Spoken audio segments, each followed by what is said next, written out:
Bonjour à tous, bienvenue sur ma chaîne Dan Solo.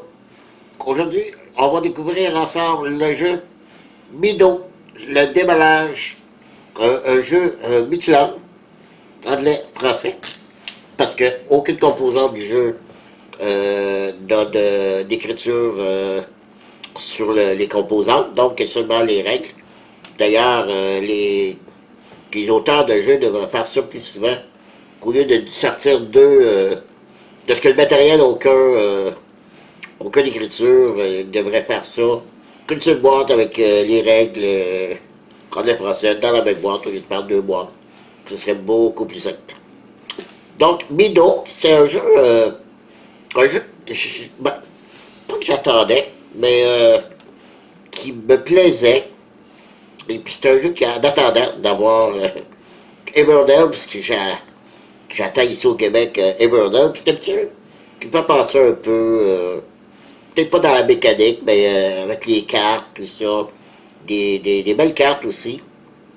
Donc, c'est un jeu, vous voyez ici tout de suite, en haut, de 1 à 4 joueurs, pour 10 ans et plus, pour 60 à 90 minutes. Ça venait avec un petit paquet promo qui était collé en arrière de la boîte. Une carte promo, puis une petite enveloppe, je crois que c'est pour la campagne, ça. Si on regarde à l'arrière, il y en a plusieurs ici de fournis. Donc, on ouvre ça. C'est rare de découvrir le matériel. Le matériel est beau. On va voir si la qualité est au rendez-vous.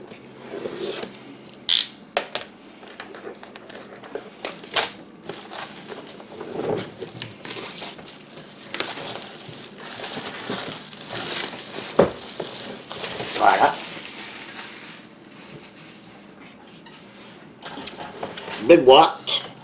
C'est les studios Rebelle Studio, l'éditeur, et l'auteur s'appelle, j'ai de la misère à lire parce que cette espèce d'écriture, selon ce que je comprends, c'est Clément Calic, et le graphisme est Carolina Kidjak pour l'artistique du jeu.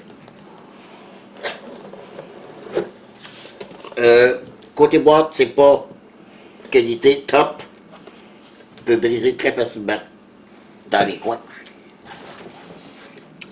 Le livre de règles, un jeu assez simple. Vous allez voir, un très beau solo aussi. C'est ce qui m'a plu. Un solo réfléchi avec du matériel à l'intérieur pour le solo. Donc, ils ont pensé comme il faut à faire un bon solo pour vaincre l'automa. Ok, on dirait que c'est déchiré. Ça ne l'est pas.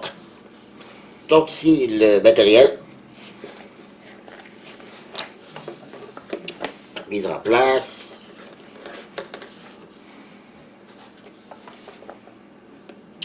Très joli, très beau, très coloré.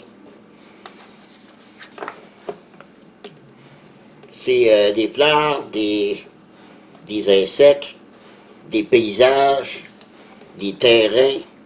Il y a tout ça, il faut réunir des cartes, faire des points.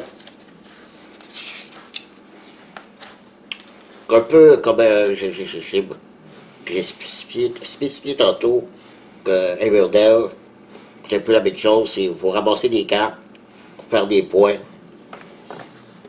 Les cartes ont des points de victoire dessus. Il y a des bonus aussi qu'il faut ramasser. Donc, c'est un peu, selon ce que j'ai vu, ça ressemblait un petit peu à Dieu Burnett. Variante solo. Ici, ça, c'est le matériel pour le solo. Donc, j'ai très hâte de l'essayer. Il y a différents niveaux de difficulté. Il y en a d'autres sur BGG, si vous allez sur BGG. Il y a d'autres variantes de niveau, c'est-à-dire de niveau de difficulté pour le solo. Ici, on a l'index des cartes. Oh, ok, c'est pas niveau, c'est pas au niveau graphique, hein. C'est seulement de l'écriture. Ok. Wow, ok, je vois. Donc les cartes sont numérotées. Selon le numéro, on peut voir qu'est-ce que ça signifie. Oh, ok. C'est simplement en fait, ça ne sert pas dans le jeu. D'après ce que je peux voir, si on nous donne, ici, mettons comme C01, c'est un hérisson commun, Iridasus europaeus, on nous donne le nom latin, et on nous dit, description, c'est quoi l'espèce, ok. Donc c'est plus un livret pour nous faire apprendre que tout ce qui est dans le jeu. C'est éducatif en même temps. C'est bien? Et ça, c'est les versions en anglais. Et le livre de règles en anglais.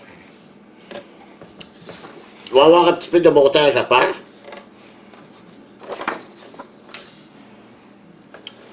Il y a un plateau de jeu ici, qui est pour un joueur, de l'autre côté, deux joueurs. Un deuxième plateau, 3 joueurs et 4 joueurs. OK. Les planches à découper, ce sont les boîtes où on va insérer les cartes.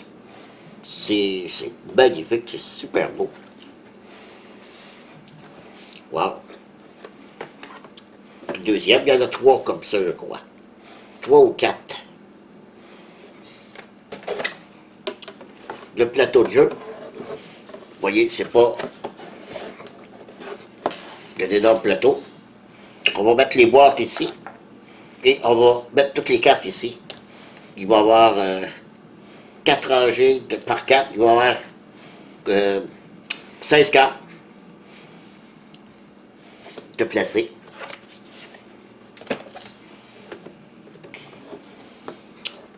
Ce sont des chemins. C'est avec ça on va placer nos cartes. C'est-à-dire des chemins, des routes. Ça, c'est pour le solo. Je n'expliquerai pas en détail. Ça, c'est des bonus.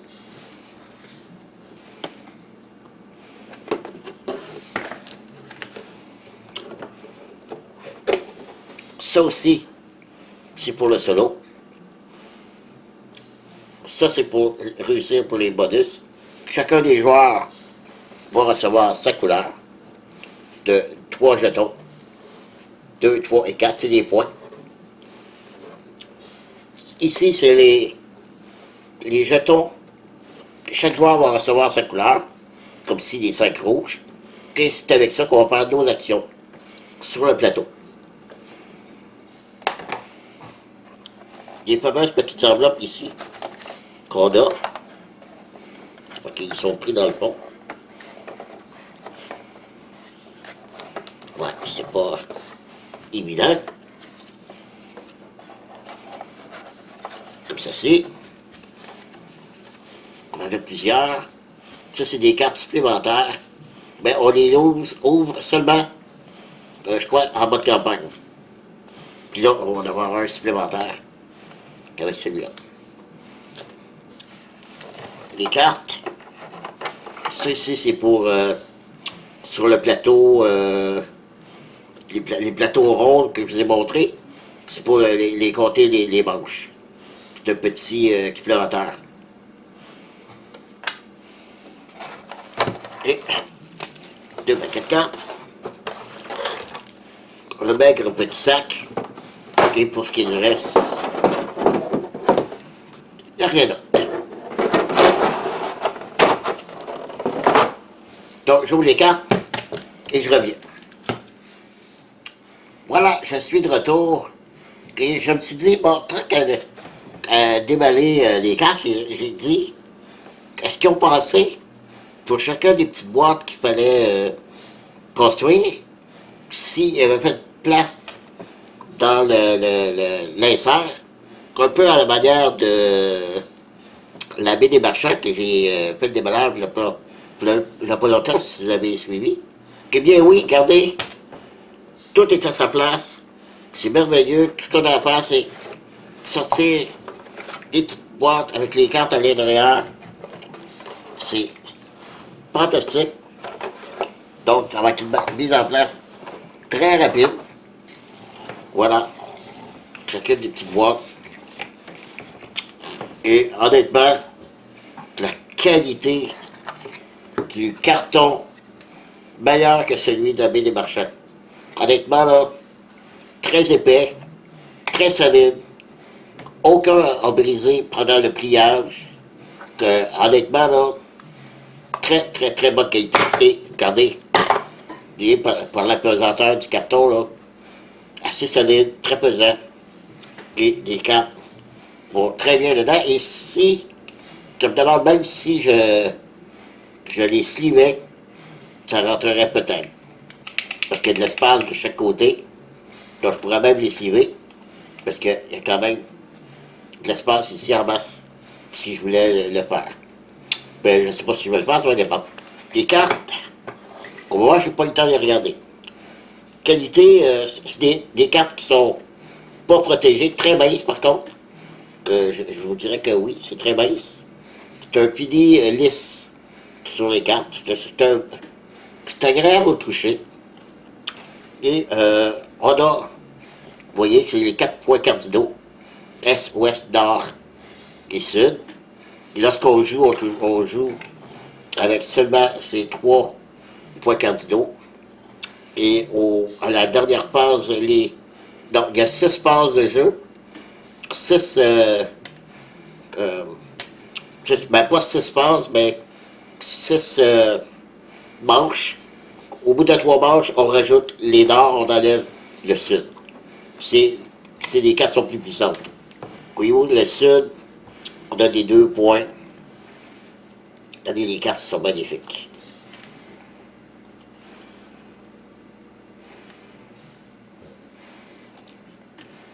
Ça, honnêtement, là, lorsque j'ai regardé en vidéo, je ne les croyais pas aussi belles que ça. Honnêtement, très beau. Belle couleur.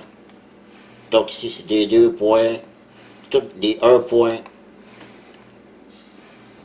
On dirait pas des tomates, oui, ils seront peut-être des tomates. Ou des baies. Salamandre. Un serpent. Une blâtre. Nous, ici au Québec, on appelle ça une coquerelle. Papillon, c'est toute beauté. Ouais.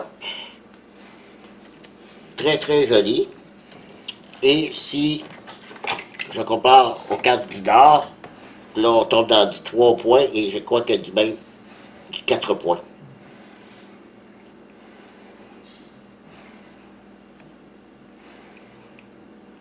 Là, d'après ce que j'ai vu, il n'y a pas grand carte pareil, hein? Oh, très beau papillon. Je crois que c'est un monarque. Et voilà, des 4 points de victoire. Là, ici, on tombe dans des paysages qu'on appelle. Un chat sauvage. Bah, c'est superbe. Oh oui, j'ai hâte d'y jouer. Ouais, très joli. Donc ça, c'est les cartes du Nord. Ça, on regarde les cartes de l'Ouest. Donc un peu dans mes principes. J'ai pas expliqué le jeu, c'est que si je veux jouer une carte, je vais vous donner un exemple ici. Si je veux jouer cette carte-ci, dans mes cartes que je vais avoir, je dois avoir une maison. Si je l'ai, je la dépose.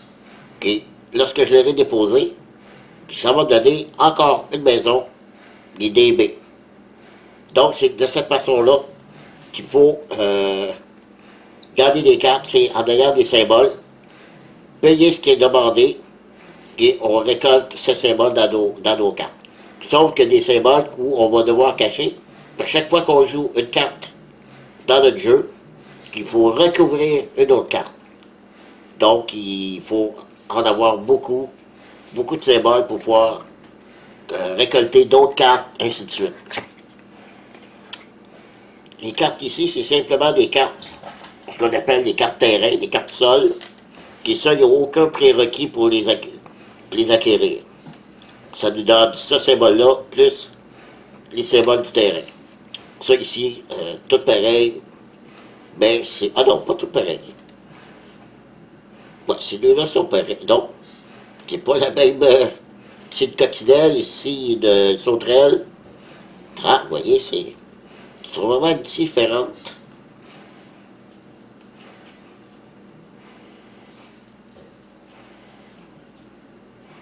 Ouais, c'est très beau.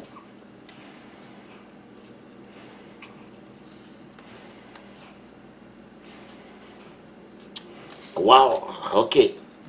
Et le jeu n'est pas très dispendieux, hein, de 50 de dollars. Donc, puis, je vous dis, là, qualité, très bonne qualité. Il y a ces 4 cartes-là, ici, qui, une carte pour chacun des joueurs. C'est notre carte de départ. On part avec ça. On peut passer avec de ce côté-ci ou de ce côté-là. C'est pareil pour les cartes. Voilà. Ça, c'est pour les cartes ici. On regarde le plateau. Comme ceci. Puis là, les petites boîtes vont aller. Et ça fit, ben oui. Ça fit très très bien à l'intérieur. Des petites cases. Vous voyez, on peut bouger. Et ça reste en place. Cool. Ouais. Je vais peut-être pouvoir vous en faire une démonstration d'une partie. Je vais voir la place que ça prend. Et je vous en ferai une démonstration. Sinon, vous allez avoir mon avis, ça c'est certain. Alors voilà, j'ai très hâte de l'essayer. J'ai surpris de qualité. Qualité, très bonne qualité. Très joli, ça c'est indéniable. Alors voilà. Ben c'est tout. Merci d'avoir été là. Et comme d'habitude, je vous dis à la prochaine. Bye bye.